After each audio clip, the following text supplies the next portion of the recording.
Good day, everyone. So, welcome to our subject Speech and Theater Arts. For the lesson 3, we will discuss about the speech and communication process. So, at the end of the discussion, you will be able to determine the speech communication process, familiarize the speech mechanism components, and apply the speech mechanism process. So, let us now discuss first the communication process.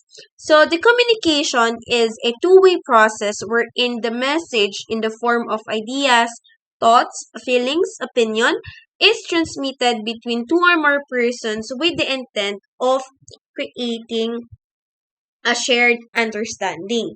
So, the term communication is derived from the Latin word communis, which means to share. So, the communication is a dynamic process that begins with the conceptualizing of ideas by the sender, who then transmits the message through the channel through to the receiver, and who in turn gives the feedback in the form of some message or signal within the given time frame. So these are the 7 major elements of communication process. So let us now first discuss what is sender. So sender or the communicator is the person who initiates the conversation and has conceptualized the idea that he intends to convey it to others. Next is we have the encoding. So when we say encoding, the sender begins with the encoding process wherein he uses certain words or non-verbal methods such as symbols, signs, body gestures, etc. to translate the information into a message. So the sender's knowledge, skills, perception, background, competencies has a great impact on the success of the message. Next is we have the message. So once the encoding is finished, the sender gets the message that he intends to convey. The message can be written, oral, symbolic, or nonverbal such as body gestures, silence, sighs, sounds, etc., or any other signal that triggers the response of a receiver.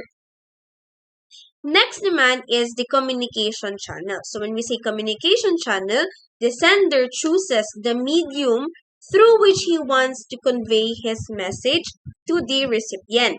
It must be selected carefully in order to make the message effective and correctly interpreted by the recipient.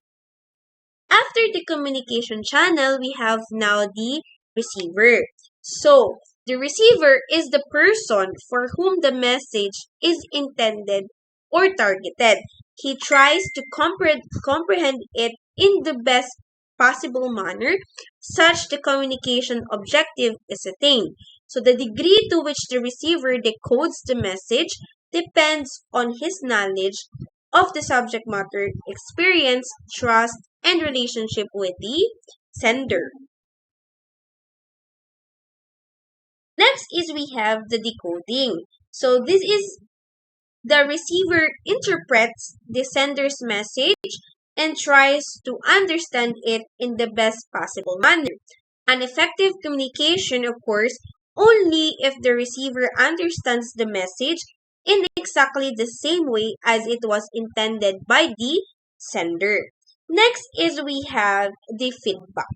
So this is the final step of the process that ensures that the receiver has received the message and interpreted it correctly as it was intended by the sender.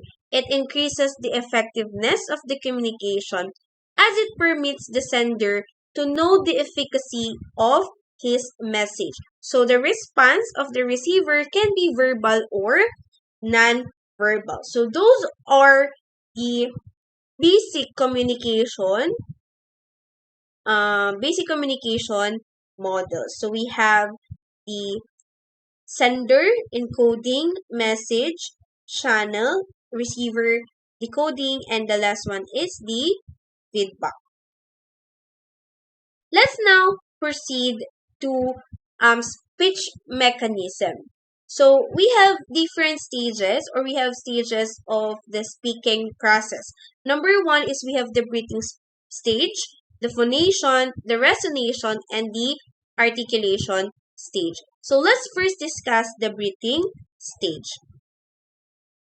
So the breathing stage, this is a primarily concerned with maintaining life, is secondarily a force assisting in vocalization.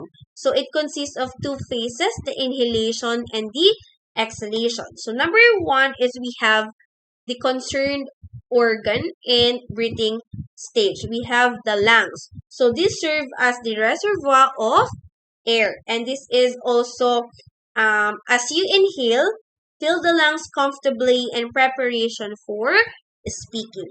Next is we have the diaphragm. So a large sheet of muscle separating the chest cavity from the abdomen. So forms the floor of the chest and the roof of the abdomen. So gives pressure to the breath stream. So next is we have the phonation stage. So when we say phonation stage or phonation, this takes place when voice is produced in speaking as the expiratory airstream from the lungs goes up through the trachea or windpipe to the larynx. So we have what we call the larynx. So this is the larynx. So this is the principal organ of the phonation, found at the top of the trachea, and protuberance is known as the Adam's apple. So this is above the trachea. Next is the vocal cords. So this is a pair of, this is the vocal cords near the Adam's apple. A vocal cords is a pair of bundles of muscles and cartilages, open and closed at various degrees. Next is the trachea. This is the trachea, also known as the windpipe, passageway of air going up from the lungs. Next is the resonation stage. So the voice produced in phonation is weak. It becomes strong and rich only when amplified and modified by the human resonators. I'm sorry, this is the resonation or the resonation stage. Let me just change this. I'm so sorry.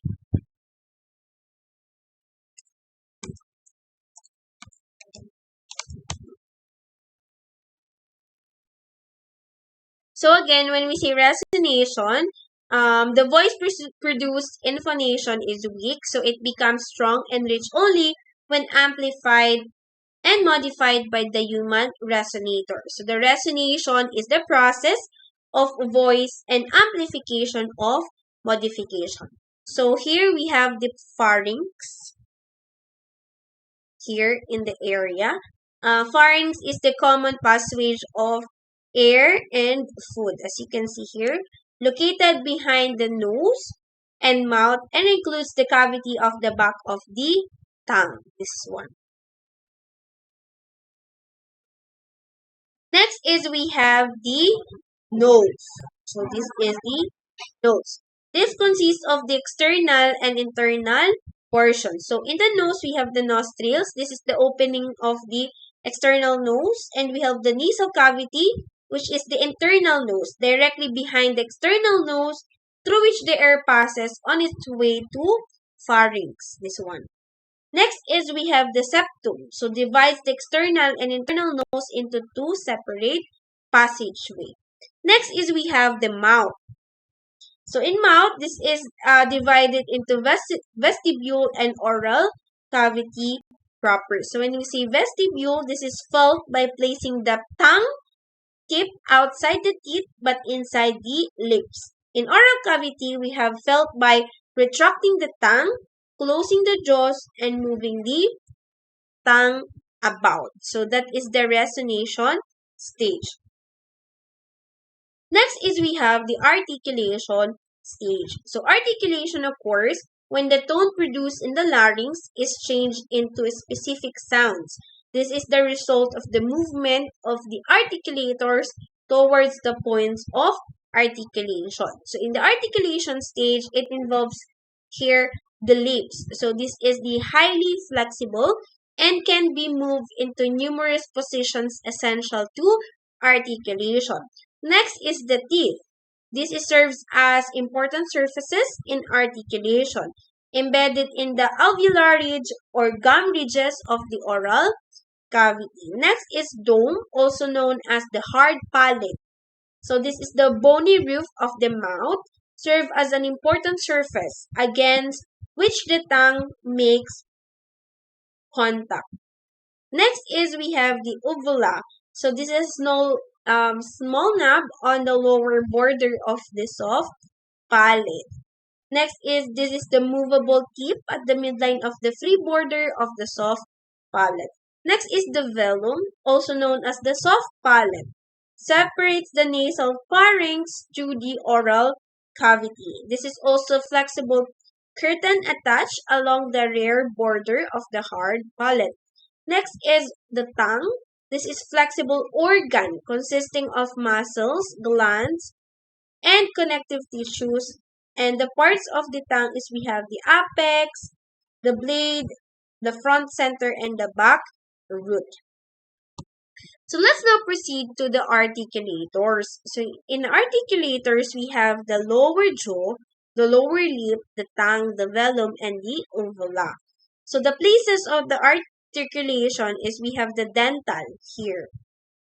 Next is the labiodental, the bilabial, the alveolar, the postalveolar, the palatal, and the velar, and the glottal.